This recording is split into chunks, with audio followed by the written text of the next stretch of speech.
வணக்கம் நண்பா. TNSTC latest செய்திகள்.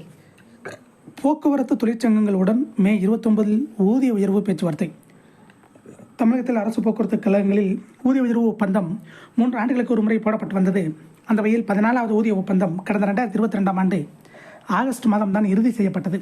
அப்போது பேச்சுவார்த்தைக்கான அவகாசமும் 4 ஆண்டுகளாக அதிகரிக்கப்பட்டது. அந்த வகையில் 14வது ஊதிய ஒப்பந்தம் 2023ஆம் ஆண்டு ஆகஸ்ட் மாதத்துடன் காலாவதியானது. இதையடுத்து ஓராண்டு தாமதமாக 15வது ஊதிய ஒப்பந்தம் தொடர்பான முதல்கட்ட பேச்சுவார்த்தை சென்னை குரோம்பேட்டை மாநகர போக்குவரத்து கழக பயிற்சி மைய வளாகத்தில் கடந்த ஆண்டு ஆகஸ்ட் 27ஆம் தேதி நடைபெற்றது. அதன் பின்னர் ஒரு கட்ட பேச்சுவார்த்தை மட்டுமே நடைபெற்ற நிலையில் விரைந்து ஒப்பந்தத்தை இறுதி செய்ய வேண்டும் என தொழிலாளர்கள் வலியுறுத்தி வந்தனர்.